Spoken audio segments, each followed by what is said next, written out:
Coach,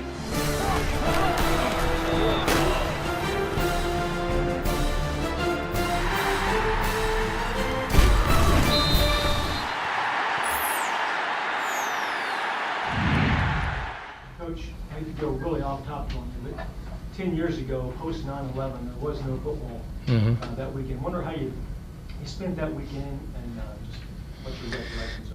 Last night when I got home, some of you guys probably like me stay up late and watch TV so you can get ready to go to bed. 10:40ish until 11, and you could flip through the channels. You know, I watch Animal Planet and History Channel. It's pretty good stuff you can watch, and they had all the 9/11 stuff on, the stories and what. And I last night my wife was in there trying to clean the kitchen and everything before the boys went to bed. And I said, you need to just watch this, and you forget what was going on. You forget how traumatic it was. I still remember sitting in here in this building and watching tape, and then somebody opened the door, and Les and I were arguing over a power play or a counter, whether we could get Sam to block back or not. But anyway, and then they said you need to put it on the screen, and there was already on fire, and then the next one came through, just like we all vividly remember it.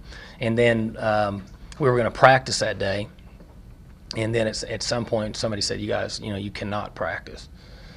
So we canceled practice, and then there were a number of teams, who were going to play and not play, and I don't remember the exact number. I think, did they cancel everybody? All the major colleges. Okay, but I think there was a few teams that played, right? Maybe some smaller schools. So, but I remember it that week, and then we took one day off, and then we had the players back over, and we started practicing just after that next day.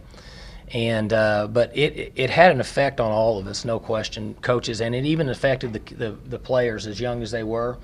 And it was an unusual week. And then I think our next game was at A&M, and they had red, white, and blue in the stands, and it was just unusual. It was one of the few times that something affected college football that really changed the way people thought, and weren't necessarily as concerned about that as they were what was going on in New York City. Like 2 years ago, even when Kendall was out, you were able to go on the road and win games with your ground game, like at A&M with Toston. Do you think with the personnel you have here now and with Joseph Randall, could you go win a game like that if you had to? On the ground? Well, I don't know that we're set up that way right now. We're obviously a more balanced attack, leaning more toward the throw than we were with when Keith was here. But I would like to think that we're far enough along with Joe Randall in our system to win on the road. Not necessarily whether we're just going to hand it off and pound it like we did with Keith. Have you modified your short week preparation in any way? Learned anything from the last couple of years? Yes. We don't try to get as much out of the week as we originally thought we should have. And our staff thinks we've learned that they only have so much in them per week, and if you wanted to play fast on Saturday, which would be a Thursday, and play with a lot of energy, then you only have so many reps that you can allow them prior to that game. And their recovery time is shorter than it would be. And so what we've learned is we don't try to get too much out of the week.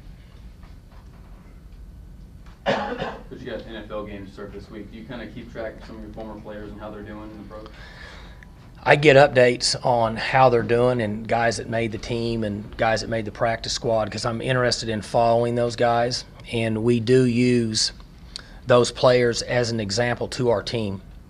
Ori Lemon came to our practice last night, and I walked down to go to the team meeting. He was standing there, and he made the practice team in Dallas and was very excited. And so he came in with us to the team meeting, and the players saw him, and we introduced him, and they congratulated him. And so those things are really fun. Now, I don't watch any NFL, very, very little, but we get an update from our staff, and then we have a full-time web guy now that he'll take all that information and put it on CoachGundy.com, and kind of keeps us abreast of what's happening with our former players. Coach, when you wrote down the tape from Saturday's game, what was the biggest negative? Well, we gave them too many points. I mean, we gave them. We had a decision-making issue between the quarterback and receiver on a touchdown that got returned, or an interception that got returned for a touch, and then we had a busted route on one interception and then we had a poor decision by the quarterback on another one returned for a touchdown. And so those are situations you certainly have to avoid in order to win against teams that are going to be somewhat near as good or better than you. Was one of the bigger positives that Harrison catch and him flipping out and doing that crazy acrobatic stuff on the touchdown catch? I went back and watched tape. The acrobatic, you talking about during the catch?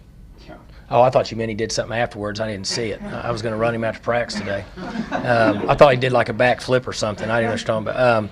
That was a nice catch. Mike's got some ability, and Mike's turning the corner mentally. From a toughness standpoint, he's really showing signs of a guy that can factor in and help us.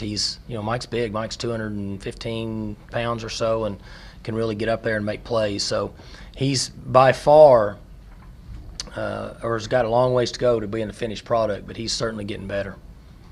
Like every one of these weeknight games you've played as the head guy has been a little weird, I have to say.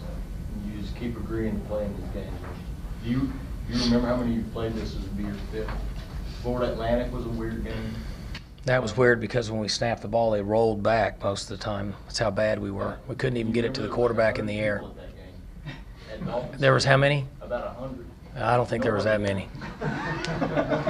You must have hung around and watched the cleanup crew because I don't think there was. There. I don't. Yeah, that's what I'm saying. I don't even think there was 100.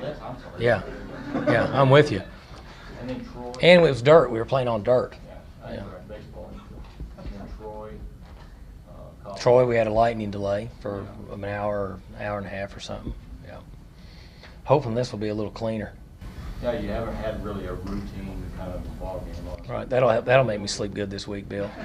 That'll help me sleep good the next few nights. Anything else? Good. All right. Thanks.